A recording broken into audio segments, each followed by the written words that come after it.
Listen up. There's no more excuses. We're empowering those who want the hustle by exposing the status quo. The days of ordinary are over. It's time to crush mediocrity and start discovering your greatest potential. Welcome to the Hustle Nation. To the Hustle Nation. To the Hustle Nation. To the Hustle Nation. To the Hustle. Welcome back to another episode of the Hustle Nation podcast. Today, we're going to tackle a listener question. So we get a lot of questions, and this will be something that we're going to do a little bit more of because everyone has questions about leadership. They have questions about what to do, how to be their best self. And so this one is one that I think a lot of folks can relate to. The question is, what do you think are the most common and biggest mistakes made with leadership? I guess it's a pretty self-explanatory question, but I'm curious about what the myths and mistakes are that are most detrimental and most common in becoming an effective leader. So Dustin, I'm going to pass this one to you first, and then I'll give you my answer. Yeah. So the couple things when I at least think about leadership and the things that I've learned myself and learned in developing other leaders as well. One of the most basic premises of leadership that I think a lot of people skip over is you're not a leader if nobody is following. And so I think the starting point with a lot of this stuff, there's a lot of tips and tricks and things to approach this and that. But as with everything, if you don't have the right mindset, the tactics will never work. And so how do you start as a leader to just even have the right mindset? And the reason I find that just having that lens of I'm not a leader if nobody is following, I think it crystallizes for a lot of people then what becomes good or bad behaviors.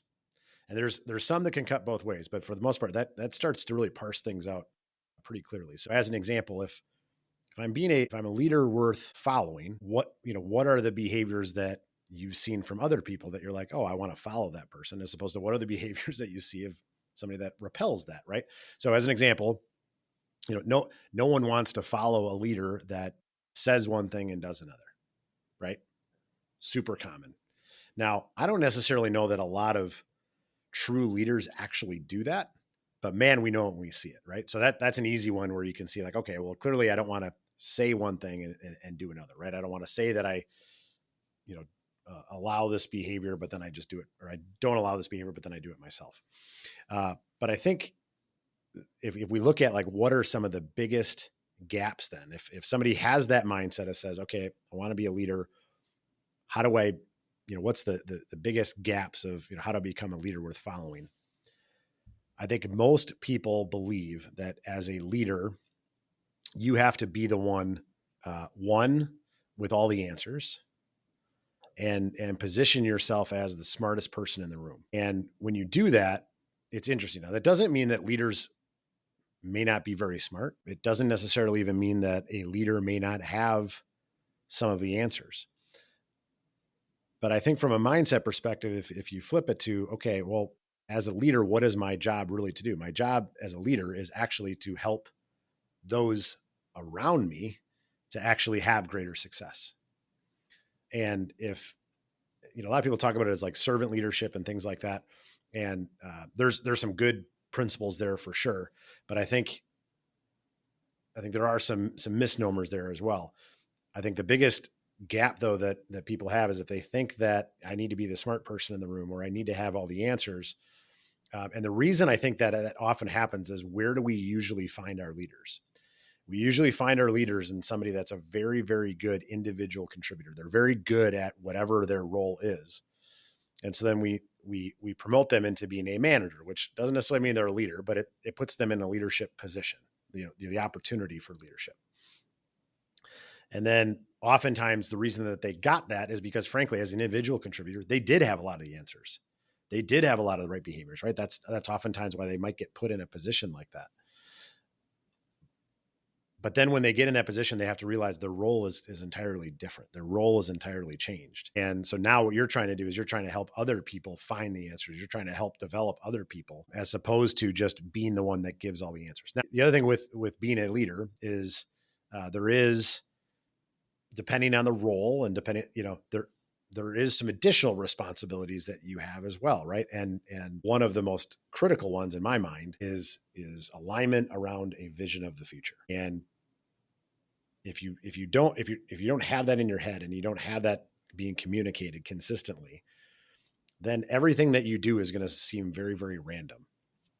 But where does that start? Well, that starts with having a vision and having clarity and kind of building around it and things like that. But only if you still have that mindset of, I want to be a leader worth following.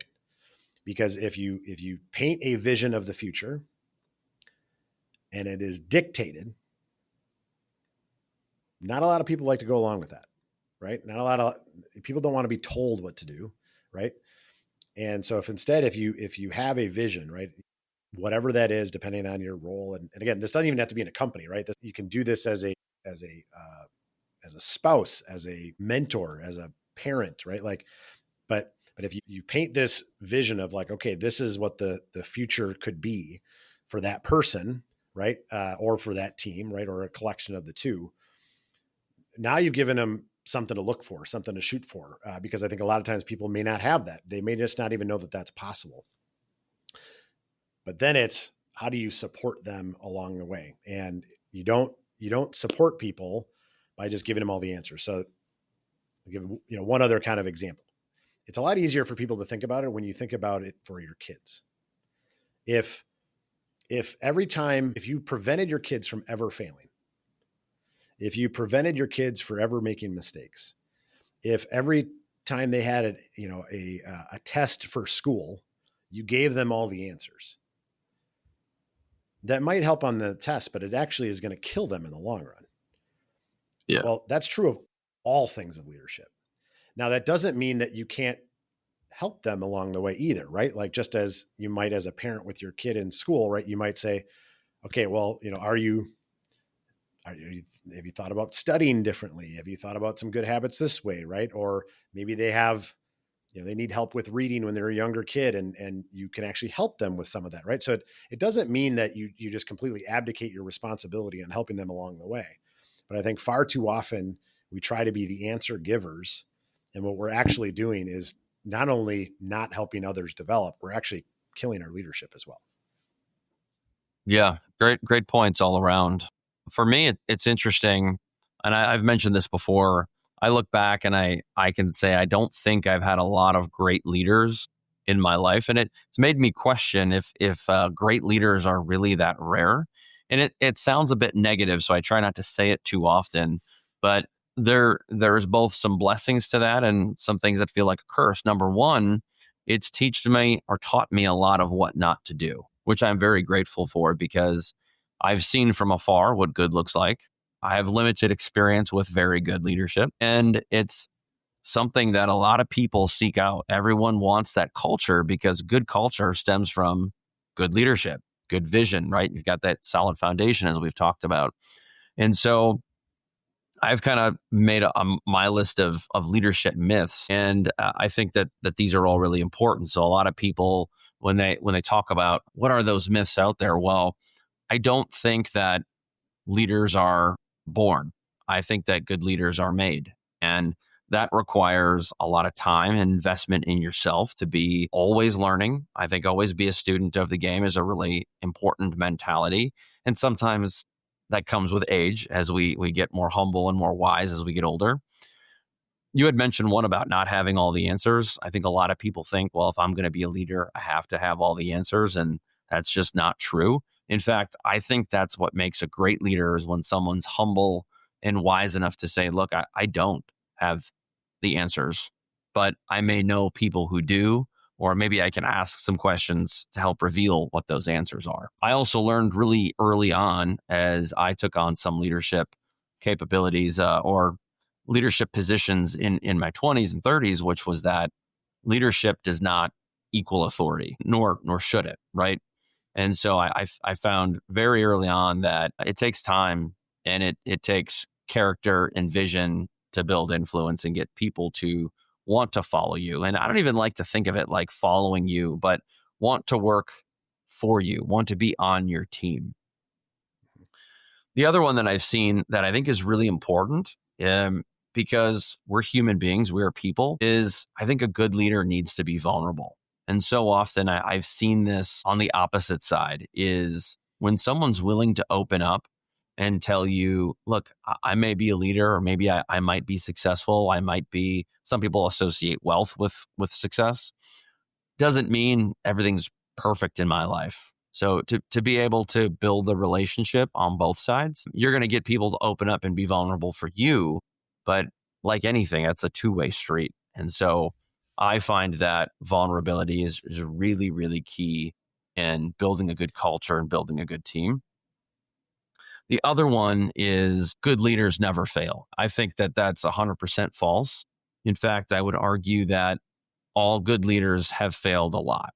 And the ones that proudly wear those L's on their sleeve and talk about them are the ones that, I kind of go back to Eminem in 8 Mile, where he talks about and lays out all the things you could possibly say that are negative about him. You're left with nothing to say about him because he's already proudly talked about that.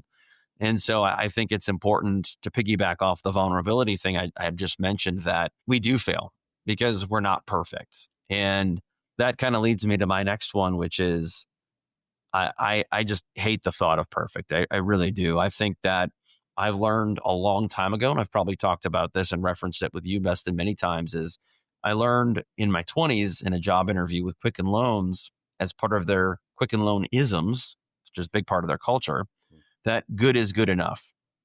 And they said, we specifically don't want anyone to strive for perfection. It was very counterintuitive to everything I'd learned in my life prior, because I thought, well, you're not going to publish anything. You're not going to post anything if you didn't think that this was perfect. And they said, it's quite the opposite.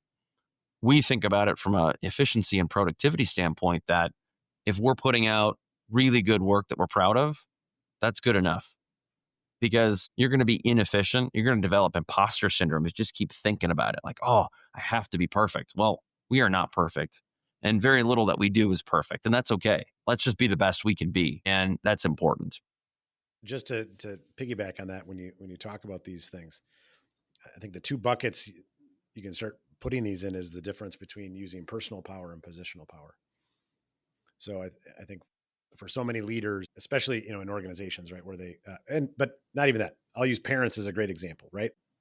They lean on the positional power they have over their kids, as opposed to the personal side. When you talk about, no one's perfect, the vulnerability, that these are all things that, because you're acting like a human, you're using the personal connection with people to ignite them and to lead them and to guide them, versus the positional side.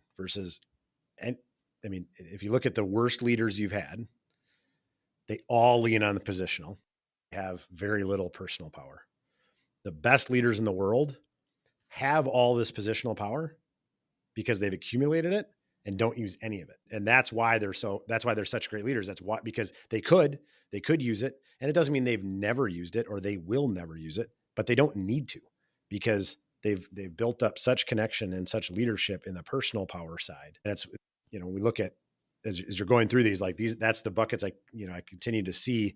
And I see it all the time with leaders. It's like, well, why is no one following you? Well, if you're using positional power, no one will follow you. They're compliant because they have to be, potentially, right? Your kids will be compliant for a while if you just tell them, it's the age old thing, like, well, why do I need to do that? Because I said so, right? Like, I mean, it's funny when you say it out loud, but the reality is, as parents, we so often do it, right? Well, and candidly, it happens in work as well. Well, guess what? It has the same reaction, right? Like, again, the kid might be compliant. The person you're in charge of might be compliant in the short run, but in the long run, you're not building that leadership. You're not building that buy-in. You're not building that culture. Yeah, that's a really good point. That's a great nugget that I think most people need to rewind and play again. There's one more I want to throw out there before I throw it back to you, is one that I learned a long time ago, and it's contrary to what a lot of people think, because we're told to treat people equally. And I think in leadership, that is false. And I mean specifically, there's different types of people. So I've led young people who are teenagers. I've led people when I was about in my late 30s who were in their early 20s. And that was the first time I realized that, look, my generation is different. I also realized that the generation before me is also different. And as you age, you want different things. You're working toward different things. And the best example I could give you is working in a digital agency with creatives. I didn't know it going into it, but my creative peers were, generally speaking, more introverted. They were more intentional about what they did. They were very, very proud of their work. They tended to not want to, they avoided leadership. They avoided difficult conversations. So things like radical candor was very, very difficult to achieve. But if you juxtapose that to working with people who are in their 40s and 50s, it's a lot easier. You've calloused your skin more to saying, look, I don't want that in my life. I'm not going to work nights and weekends, or I'm not going to do those things. And you have to understand that everybody's different. And to get the best out of everyone, you have to understand who they are, what their wants are, which goes back to the vision guide, right? If you truly know what fires people up, you know what gets them to shy away from difficult conversations, from issues, you then have the ability to help them become their best self. And that is something that I think so many folks get wrong, is they just treat everybody the same. And if you do that, you're probably just going to get a very mediocre result. You're more likely to have churn in your company, and you're going to have culture that I think struggles. And so I think it's okay to treat people different, because everybody has different strengths, different weaknesses, different motivations and needs, et cetera. And you'll end up, I think, I hate to use the word popular, because leadership is not about popularity, but you are going to become a popular leader if you try to find the best in everybody and try to help them be their best selves, which requires all those things we just talked about. Mhm. Yeah, 100%. I mean, the idea of, so I also hate the word equal. And the reason being is because I feel like it's misapplied so often, right? So to your point, how you treat those you're leading. So there's like, how do you behave? How do you treat? How do you interact? Right? They're all like kind of some different things, right? And certainly there's some universals to the treating, right? Like if you treat some with respect and some with disrespect, not not a good behavior trait of a leader, right? But you'll find that there are certain people that they want different things from you, right? Some want more recognition. Some want more personal connection. Some want more of a challenge. Some want, more of self autonomy, right? Like they're like, some want to connect it to, a higher mission. Some, want to see their path for growth in their career, right? There's all these different things that people value at different levels, right? And so if you really understand those people that you're trying to lead, you can start to see those things and say like, well, what is it that, not only what is it that they want, but also what is it that they need?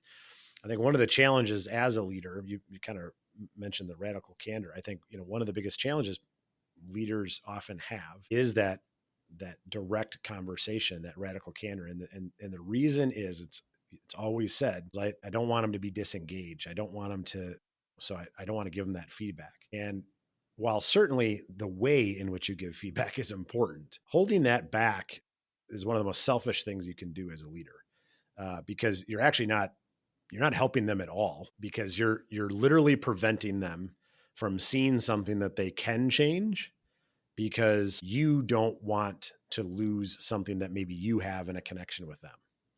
And, this is where, when I talked earlier about sometimes there's leadership traits that you can go over the top, right? Like when we talk about being a leader, the personal power, right? You can take that too far. You could take that to be, well, I just want to be the most liked leader in the world. Well, you could be the most liked leader in the world and still be highly ineffective, right? Again, I'm going to relate it back to being a parent, right? We've all seen it where you have that parent that is best friends with their kid, but they're not a leader because they're unwilling to have that tough conversation with their kid, because they don't want to lose that relationship. They want to build that relationship. And what you're actually doing is you're actually stymieing that kid, because that kid needs that feedback. They need that guidance. They need that insight, because that gives them the opportunity to change and adapt and improve. And you're actually being selfish because you don't want to give that to them. And again, there's a way and a method in which to do that. But I think, as we look at just, again, leadership as a whole, that is oftentimes, as we look at how do we build that personal power, a lot of those things are built in those types of moments, right? In those difficult moments where you have to provide feedback. Because if you truly cared about them, why wouldn't you give them that? Because if you truly cared about just their success, you didn't care at all about yourself, why wouldn't you share something that could make them see something different, get better, and improve? And again, even that behavior comes back to the mindset. If you don't have that mindset of, I want to be a leader worth following, right? It's going to be really hard to get to that path, right? And what does that mean? The other thing with, why is that direct candor a helpful thing, right? Again, I think everything is easy to think about in a work or career setting, but it becomes so much easier when you think about it from a parent perspective. Well, so a lot of times then we won't have that direct feedback with that individual at work because, well, I just don't know that we can have that dialogue yet, or how they're going to take it, or whatever. Maybe I haven't built that trust with them or whatever.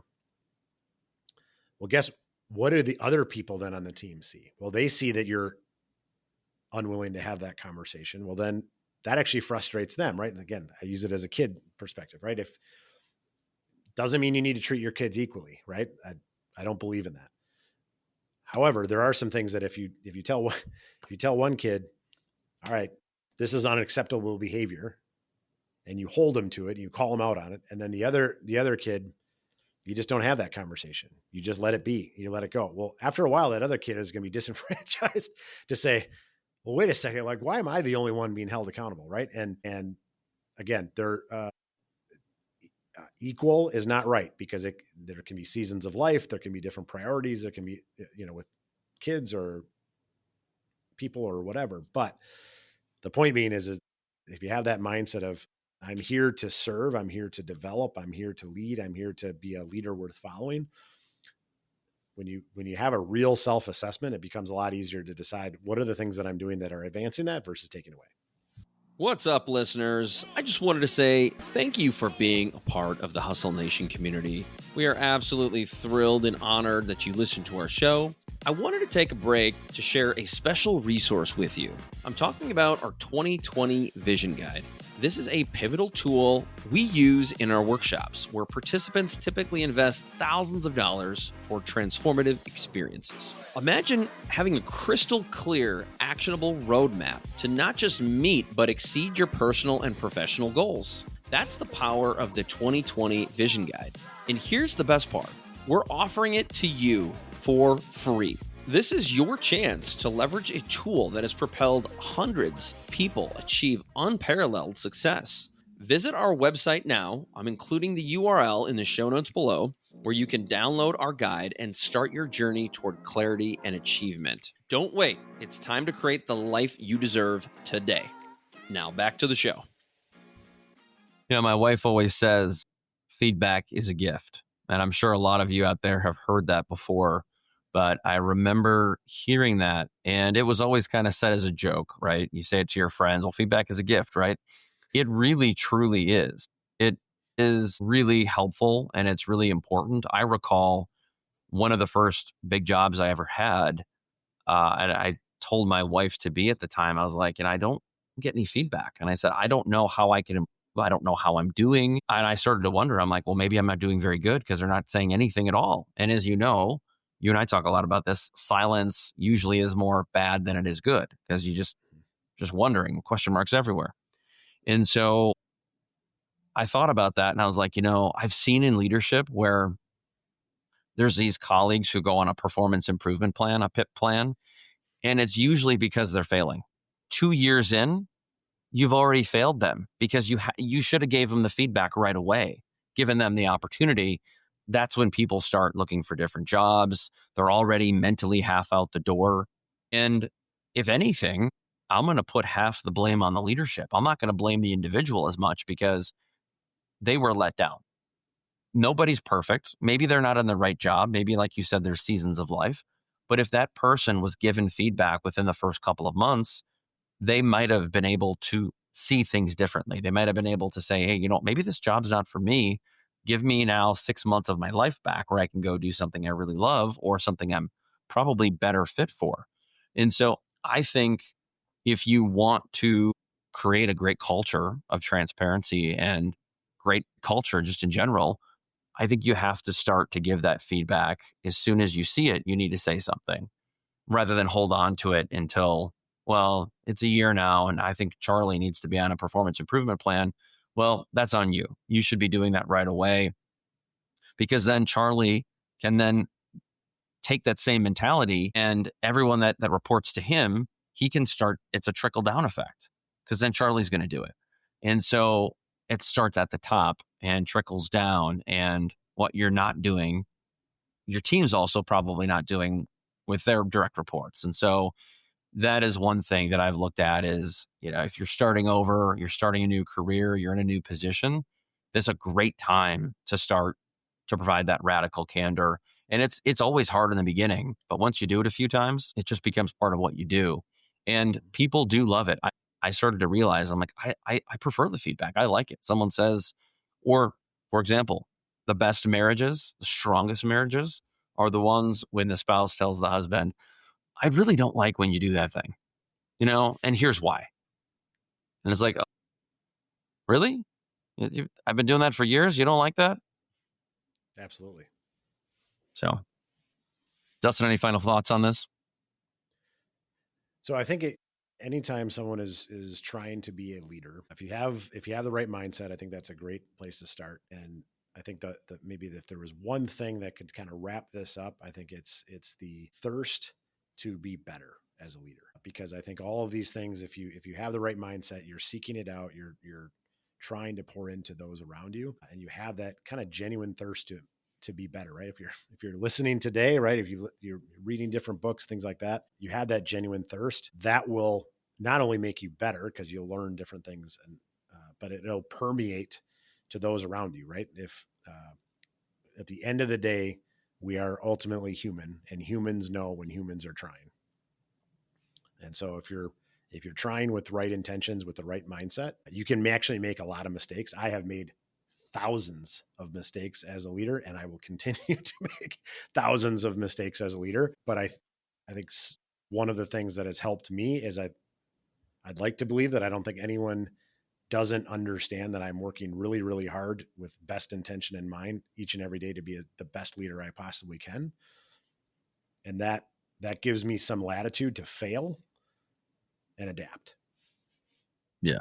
And you said something there that's really important about failing and adapting. I've found so often on both sides of working with leadership or as leadership, working with direct reports, is talking about failure and asking someone, say, hey, like you mentioned this project was a disaster or this was a failure. Tell me about that. Like what was it that caused the problem, and what would you do differently? And what I'm getting at here is leading people in a way where they feel safe. They don't feel judged. They don't feel like they're going to go on a performance improvement plan just because a couple of things didn't go right. Or maybe multiple projects this month. It's one of those, you just can't wait to get into next quarter, right? Leading people in a place where it feels like, I'm not going to get fired just because I screwed a few things up. Because guess what? Like you just mentioned, I make mistakes all the time, and I want people to know that I'm not perfect, because then they know it's okay not to be perfect too, because you're going to have off days, you're going to be tired, things happen, life happens, and nobody's perfect. On that note, I'd love to know what are the leadership myths that you have? What are the misconceptions you've seen? Tell us some stories, comment below, and thanks again for tuning in to another episode. I'll catch you on the next one. Thank you for being part of the Hustle Nation. If you're serious about raising the bar in your personal and professional life and willing to go all in on your success, head over to hustleleaders.com. Here you can get access to our Hustle Productivity ebook, attend our Hustle Masterclass, or challenge yourself to the 30-day Hustle Challenge. Pairing these tools and training with the Hustle Nation podcast will help you advance to a whole new level. Until next time, stay hungry and inspire those around you to hustle.